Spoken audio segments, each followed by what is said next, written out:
sahabat mahasiswa, saat kita sibuk dalam mengejar cita-cita, seringkali kita melupakan pentingnya kesehatan mental kita sama seperti kesehatan fisik. Dalam video ini, kita akan membahas kesehatan mental terhadap mahasiswa. Aku yakin dari kalian semua pasti udah pernah dengar sama yang namanya mental health. Sebenarnya apa sih itu mental health? Mental health atau kesehatan mental yang sering kita dengar adalah kesehatan yang berkaitan dengan kejiwaan, emosi, dan psikis seseorang. Karakteristik pribadi yang sehat mental mencakup 4 aspek. Yang pertama ada aspek fisik yang berkaitan dengan karakteristik seperti perkembangannya normal, sehat, atau tidak sakit-sakitan. Nah, yang kedua itu ada aspek psikis dengan karakteristik seperti respect terhadap diri sendiri dan orang lain, memiliki respon emosional yang wajar, mampu berpikir realistik dan objektif.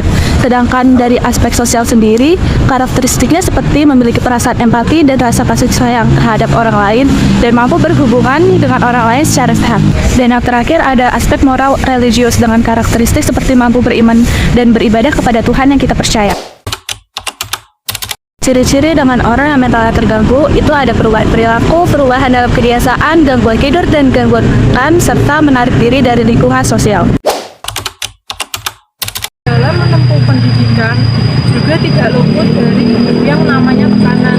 Tekanan yang dimaksud adalah tekanan akademis dan tekanan non-akademis. Tekanan akademis merupakan ketidakmampuan mahasiswa untuk menyesuaikan dirinya dengan tuntutan studi. Bertanggung jawab terhadap studi, baik itu jurusan maupun mata kuliah yang diambilnya. Kemudian cara desain mengajarnya, ditambah lagi diberikan tugas perkuliahan dengan deadline atau batasan waktu tertentu. Kemudian masalah dalam pengerjaan tugas akhir, serta mahasiswa yang mengalami kekhawatiran apakah dapat lulus dengan tepat waktu dan bagaimana karir pekerjaannya di waktu mendatang.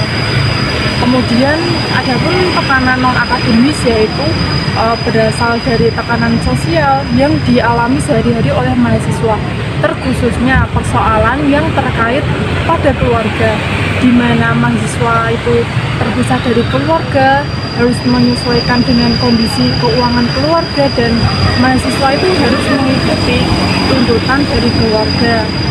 Dengan pertemanan, dengan latar belakang sosial dan budaya yang berbeda, terjadinya permasalahan mental lainnya seperti depresi, stres, hingga itu menyebabkan mahasiswa itu mencetak ide untuk melakukan bunuh diri. Jadi dapat disimpulkan bahwa kesehatan mental bukan hanya sekedar terbebas dari persoalan gangguan atau penyakit mental. Kesehatan mental itu lebih dari itu, bagaimana individu dapat melihat potensi yang besar dalam dirinya sendiri, kemudian menerima dirinya untuk bersanding dalam lingkungan sekitar, serta menumbuhkan cinta, penerimaan, dan berkontribusi dalam segala aspek. Kesehatan mental adalah hal penting, terutama bagi mahasiswa yang sering dihadapkan pada tekanan akademik dan sosial. Perjuangan akademis, tekanan teman, dan harapan diri sendiri seringkali membawa dampak besar pada kesehatan mental kita. Stres, kecemasan, dan depresi menjadi masalah yang lebih nyata daripada yang kita kira. Dalam lingkungan akademis yang kompetitif, mahasiswa sering merasa terjebak dalam spiral stres. Nah, penting bagi kita untuk menyadari dan mengelola tekanan ini sebelum memengaruhi kesejahteraan mental kita. Pertama, mengidentifikasi dan mengenali stres serta tekanan yang kita rasakan. Hal ini bisa datang dari tugas akademis, hubungan sosial, atau harapan yang terlalu tinggi pada diri sendiri. Kedua, penting untuk membuka pintu untuk berbicara dan mendengarkan tanpa penilaian. Terdapat cara bagi kalangan mahasiswa dalam menjaga kesehatan mental di kampus. Yang pertama itu belajar mengelola waktu secara efektif. Bagi teman-teman yang mengikuti organisasi kampus, jangan kalian itu membiarkan kesibukan kampus Yang berlebih itu malah menimbulkan stres. Teman-teman harus bisa membagi waktu, hindari prokrastinasi. Contohnya nih, ketika teman-teman mendapatkan tugas project dan deadline-nya itu masih 2 minggu lagi, mungkin ada dari teman-teman yang lebih memilih untuk bersantai-santai dulu, seperti scroll TikTok mungkin, atau main game dan lain sebagainya. Sebenarnya hal itulah yang dapat meningkatkan stres dan mengganggu kesehatan mental teman-teman. Karena saat kalian menunda penugasan itu, kemungkinan kan kedepannya nggak tahu ya, bakalan ada project lagi di mata kuliah lainnya atau enggak, yang nantinya tugas itu malah makin menumpuk karena selalu teman-teman tunda. Lalu yang kedua, menjaga kesehatan fisik. Kesehatan fisik juga erat kaitannya dengan kesehatan mental. Kondisi fisik yang kurang prima membuat mahasiswa itu menjadi rentan lelah, sehingga akhirnya itu mengalami stres. Oleh karena itu, perlu menjalani pola hidup sehat secara konsisten untuk menjaga kesehatan fisik dengan olahraga secara teratur. Nah, di tiap pagi atau sore itu sekitaran lapangan rektorat kan selalu ramai. Teman-teman mahasiswa tuh banyak yang berolahraga. Ada yang bisa tuh kalian ngajak teman kos atau teman kelas kalian buat olahraga bareng. Yang ketiga, luangkan me time agar lebih rileks.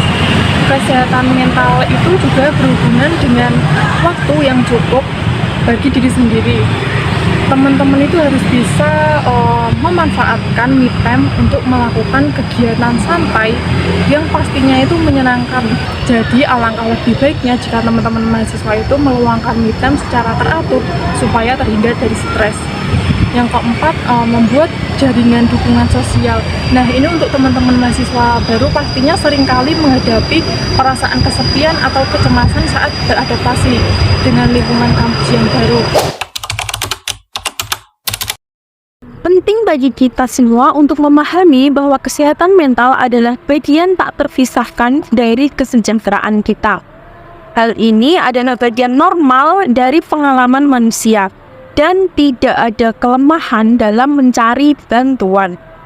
Banyak di antara kita menganggap pembicaraan seputar bunuh diri sebagai sesuatu yang tabu. Padahal memahami dan mengatasi stigma adalah langkah penting menuju pencegahan bunuh diri. Stigma membuat sulit bagi seseorang yang merasa terdesak untuk mencari bantuan. Maka dari itu, kita perlu menciptakan ruang yang aman untuk berbicara dan mendengarkan tanpa hukuman. Pertama, dengan membuka percakapan. Kita perlu mengubah pandangan kita dan melibatkan masyarakat dalam pembicaraan ini. Kedua, memberikan pendidikan tentang kesehatan mental dan cara mendukung mereka yang membutuhkan. Dan mengenai stigma bunuh diri, mari bersama-sama mengakhiri ketakutan untuk membicarakannya. Dengan menciptakan lingkungan yang mendukung, kita dapat membantu menghapus stigma dan memberikan dukungan yang dibutuhkan. Ingatlah, tidak ada kelemahan dalam mencari bantuan. Dalam perjalanan hidup ini, kita tidak sendirian. Jadi teman-teman, mari bersama-sama menjaga kesehatan mental kita dan membuka pintu untuk pembicaraan yang lebih terbuka. Ingatlah, tidak ada kelemahan dalam meminta bantuan dan setiap langkah kecil menuju kesehatan mental yang lebih baik sangat-sangat berarti. Jika kamu atau seseorang yang kamu kenal membutuhkan bantuan, jangan ragu untuk mencari dukungan. Ada banyak sumber daya yang siap membantu. Terima kasih sudah menyimak video ini and take care of your mental health.